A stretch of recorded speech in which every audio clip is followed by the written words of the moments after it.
어제 임종석 실장이 11시간 30분 동안 조사받고 귀가했죠. 근데 사실 내용이 없어요. 내용이 없을 수밖에 있잖아. 없는데. 죄가 크게 없는데. 없는데. 그러니까 뭐 이 송철호 울산시장한테 지방선거 출마를 권유했다 안 했다. 당신이 했다 안 했다. 어제 임종석 실장이 한 말이 있잖아요. 안 한 것을 했다고 증명하기는 어려울 거다. 실제로 그렇잖아요. 정반대의 경우도 있잖아요. 그러니까 안 한 것을 안 했다고 증명한 걸 소위 말하는 부작위 증명이라고 하는데 부작위 증명이 제일 어려워. 그건 본인이 입증하기 어려운데 어떤 특정 정치인이나 소위 말하는 피의자 신분을 출석했으니까 그 피의자의 죄가 있음을 증명하는 건 검찰한테도 굉장히 어려운 일이에요. 안 한 걸 어떻게 했다고 증명을 합니까? 객관적인 증거가 있어야 되는데. 그러니까 일단 지르고 보는 거. 당장 살고 보겠다. 우리의 수사가 맞았다라는 걸 증명하기 위해서 하다 보니 온갖 그런 짓거리를 했는데 어제도 제가 그런 말씀 드렸습니다만 임종석 실장의 어제의 어떤 모습들은 최고였어요. 네, 최고였죠. 실제로 그렇게 부딪혀야 된다니까. 이제는 당당하게 부딪혀야 될 때가 온 것 같아요. 어쨌든 간에 임종석 실장이 근데 그거 물어보려고 11시간 30분이나 잡고 있어? 뭐 했을까? 저 다방 커피 마셨나? 아니 종합적인 거 이제 물어봤겠죠. 어제 그 임종석 실장 모습에서 저는 이제 나오는 모습 못 봤고 들어갈 때 그 기자회견하는 모습 봤는데요. 저는 그 두 가지를 생각했습니다. 그러니까 첫 번째는 임종석 실장이 정치의 장으로 다시 돌아오는 계기를 만들었다. 그리고 그러니까 본인이 86세대의 퇴진론의 그 어떻게 보면 희생양, 십자가를 매는 심정으로 본인이 물러섬으로써 86세대 그 퇴진론에 대해서 쐐기를 박았는데 지금 와서는 86세대에 대한 퇴진론이 무용지물이었음이 지금 드러나고 있거든요. 그러니까 인위적 그 세대를 중심으로 한 물갈이는 아무런 의미가 없다. 그리고 그런 주장을 했던 사람들이 지금 목소리를 내지 않습니다. 근데 그 희생됐던 그 임종석 실장이 다시 정치의 장으로 돌아오겠다는 전 출사표로 어제 생각을 했고요. 그리고 두 번째는 그 아직도 권력기관에 대한 개혁, 그러니까 본인은 권력기관에 대한 개혁을 이제 국회가 잘 할 수 있고 본인은 원하던 통일 문제에 그 중점을 두려 했는데 아직도 내가 싸워야 될 대상이 정부 조직 내에 많이 있구나, 기관 중에. 예. 그래서 그 검찰에 포커스를 두고서 앞으로 싸움을 하겠다라는 그런 선전포고로 어제 보고서 예. 광진을 쪽에 아마 이제 임종석 실장이 저는 그 전략공천 되지 않을까라고 기대해 봅니다. 자, 일단- 여기서 퀴즈 나갑니다. 퀴즈. 예. 이 세 사람의 공통점은 무엇일까요? 최강욱, 황운하, 정경심. 빨리 눌러. B. 부죠. B. 뭐? 감기 안 걸렸습니다. 이 세 사람의 공통점은 소환 조사 한 번 없이 기소된 사람입니다. 그러네. 근데 보통 수사의 과정도 여러분들이 보시면은 이 사람을 소환해서 조사할 수가 없으면 대개 보면 기소 중지를 때려요. 그 쉽게 표현하면 수배를 내린다고. 그 상태가 되거든요. 정경심 교수, 바빴죠. 최강욱 비서관, 황운하 경찰청, 그러니까 대전 전 경찰청장 이분들 조사 없이 기소 때린. 근데 이게 몇 년에 하나 나올까 말까 사건이에요. 그런 경우가 없다고. 없죠. 근데 계속 나와. 요거는 검찰이 얼마큼 이상한 수사하고 있는지 그냥 보여주는 거예요. 근데 이 측면은 이제 그 철학적인 측면, 진영적 측면에서 한번 돌아가 봐야 되는데, 저는 이게 한국당과 검찰의 연대로 김대중 대통령과 노무현 대통령의 정치적 철학을 거세하고 있다, 이렇게 보는 거거든요. 그러니까 좀 더 얘기를 하면 586들이 지금 우리가 80년대로 돌아가 보면 지금의 한국당의 세력들은 대부분이 부잣집 아들로 태어나거나 또는 재벌의 2세로 태어나거나, 그리고 그때 독재 국가에 맞서서 돌멩이를 던지고 화염병을 던지면서 국가와 공공의 이익을 위해서 싸웠던 세력들이 지금 586 운동권 세력들이란 말이에요. 그러니까 사적인 욕망과 공적인 욕망의 충돌이다, 이렇게 보셔도 되고, 그리고 미래의 검찰과 지금 한국당의 연대를 통해서 민주 진영의 미래의 리더십을 제거하고 있다는 겁니다. 제가 우리 방송에서 여러 번 얘기를 했는데 이거는 이번 확실해졌거든요. 왜냐하면 586의 맏형이 바로 임종석이거든요. 임종석과 그 후배들을 모조리 기소했단 말입니다. 그리고 그 차차 세대까지 김경수까지 말고 있죠. 이재명 말고 있죠. 다 말아버렸거든요. 지금 제가 있든 없든.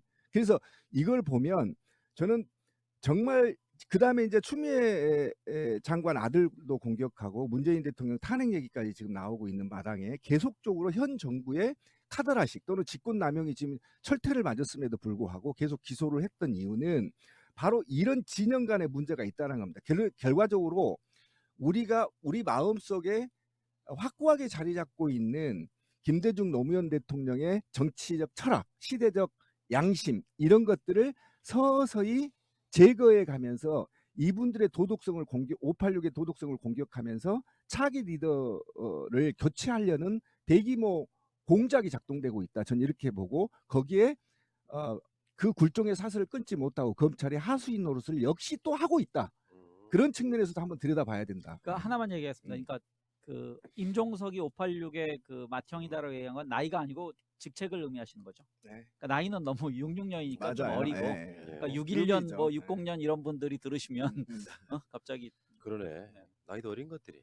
그러니까. 자, 오늘 정경심 교수의 두 번째 공판이 있었죠. 근데 그러니까 이런 거죠. 저쪽에 계시는 분들은 전혀 모를 만한 사안일 수도 있는데 이쪽에 있던 사람들은 다 들었던 이야기예요.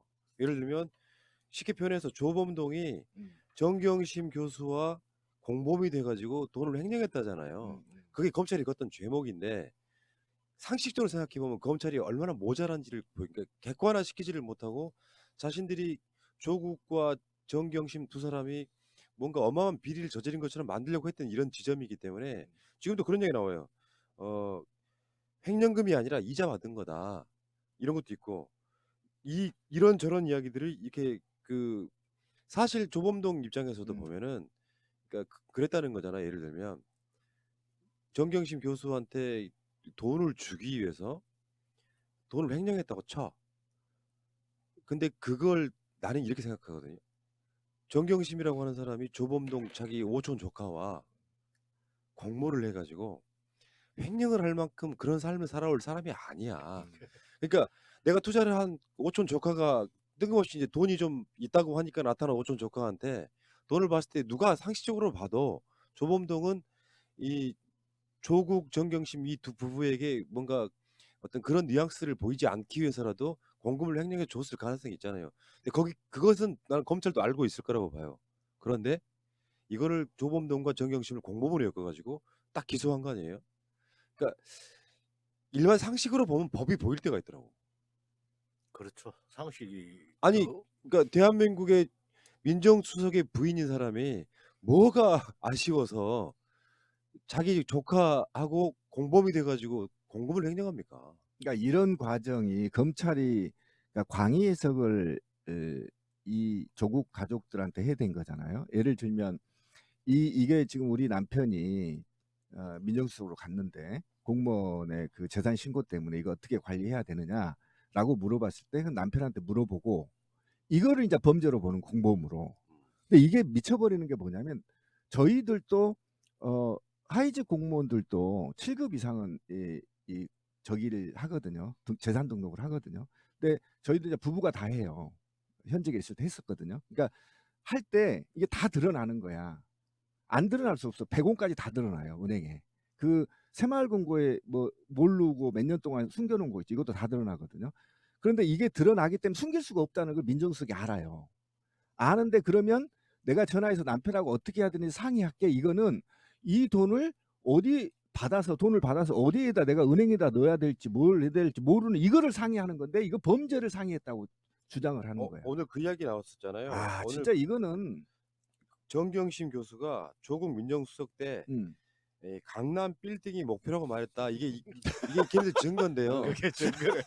그 여러분들 혹시 결혼에 살고 계시는 분들 다수의 사람들은요 부인들 꿈 중에 하나가 그거야. 그렇죠. 그러니까 이게 어떤 의미로 말했을지 어떤 뉘앙스 어떤 인토네이션이 있는지 모르겠는데 이 정경심 교수가 조국 민정수석한테 그러니까 그때 수석할 때 강남 빌딩이 목표라고 말했다고 투자한 사람 입장에서는 약간 농반 뭔가 섞어서 이렇게 얘기할 수 있는 거잖아요. 요게 이조의 증거로 지금 검찰이 내세운 증거야. 저번에 그렇지. 유유랑 똑같은 거야. 그러니까 윤석열은 가정 파괴범으로 고발해. 아니 누군가 댓글에 그렇게 되어 있더라고. 나는 어릴 때부터 대통령 되려고 했는데 그럼 나는 뭐 반란 수계냐 이런 사람들. 그러니까 그 새끼는 지금 내가 봤을 때는 사전 선거 운동을 겁나게 심하게 하고. 그러니까 그 3급 이상 공무원들은 부부간의 텔레그램이나 소통 전혀 이제 못해. 쫄아가지고. 제가 그 사인간에 혹시 박헌식 선생님 그런 그 아마 기회가 있었을지 네. 모르는데 돈을 사업하면서 좀 빌릴 때 풋백 옵션이란 형태로 빌리는 경우가 있습니다. 너무 어려운가요? 네. 아, 좀 이- 설명 좀 네, 해주세요. 그러니까 풋백 옵션이 뭐냐면 예를 들어서 제가 박헌식 선생님한테 돈을 빌립니다. 그러니까 사업을 뭐 한 5억짜리를 하기 위해서 가게를 내기 위해서 그러면은 1억을 빌려요. 그러면서 이자를 줍니다. 근데 나중에 어떤 조건도 주냐면 이 나중에 내가 원금과 이자를 회수해 가든지 아니면 내가 사업이 잘 되면 5억 중에 1억을 빌렸으니 20% 지분 둘 중에 선택을 해야 된다. 그래서 선택권을 많이 주는 게 바로 풋백 그 옵션이거든요. 주식 시장에서는 많이 있는 겁니다. 그게.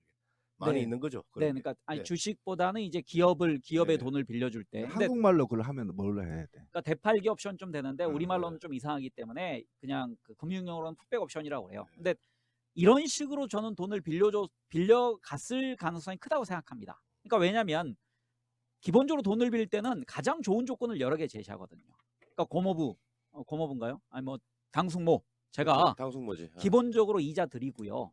이 회사 잘 되면 나중에 지분까지 얻으실 수 있습니다. 그러니까 그런 조건으로 조카를 믿고 그냥 빌려준 겁니다. 근데 거기에 대해서 무슨 뭐 뒤에서 실질적인 오너니 뭐 차명이니 뭐 이런 얘기를 하는 것 자체는 검찰이 뻔히 알거든요. 저도 풋백 옵션을 알 정도면 이런 조건으로 저는 빌려줬다고 생각합니다. 그러니까 그 뇌피셜이지? 아니 이거는 뭐 정통한 거죠. 어소덕스. 아니 이 지금 사건에 이게- 대해서 그렇죠. 사실은, 이 부분에 대해서. 아니 그러니까 왜 그 가끔씩 그 온라인 커뮤니티 같은 데서 그 원정권 논란도 약간 비슷한 건데 앞뒤 자르고 보면 나쁜 놈 같이 보여. 근데 전체적인 맥락을 보면 누구나 할 수 있는 말들도 그게 악랄하다는 거예요. 수사라는 게 검찰이라고 하는 조직이 명백하게 어떤 정확한 불법을 저질렀다 이런 게 아니라 옹색하다 보니까 문자 메시지 유유 여딴 거를 법정에서 증거라고 내밀고 있고 강남 빌딩 주인이 되는 게 목표다. 나 이런 거는 이런 게 생각해요. 정경심 교수가 물려받은 재산이 있어. 사실 조국 교수는 그닥 재산이 많은 쪽은 아니고 부부 합산해서 재산 신고가 되니까 한 50억 넘어갔던 거고. 근데 조국 교수가 민정수석이 되면서 백지 신탁을 해야 되는 상황인 거잖아요. 그렇죠. 근데 이런 상황에서는 이제 어찌됐건 투자처를 쉽게 표현하면 찾는 거잖아요. 그렇죠. 이런 상황에 약간 디테일한 측면에서는 위법한 행위가 있었을 수 있다고 생각해요. 근데 이 사건의 시작으로 들어가 봐야 돼. 사모펀드에서 조국 부부가 어마어마한 이 뇌물 비슷한 걸 했다라고 생각하는 그걸 뒤집어 써야 되는 거고 요걸 입증을 해야 되기 때문에 자기 사촌 동생인가 하는 분한테 보낸 문자 메시지마저도 이런 식의 것들 나는 강남 빌딩의 주인이 되고 싶다 이런 식의 가지도 증거가 돼버리는 거예요. 아니 사람이 엉망은 그런 거지. 꿈도 죄가 되네. 꿈도 어. 죄가 되네. 미친 거예요. 아니면 뭘까요 이게?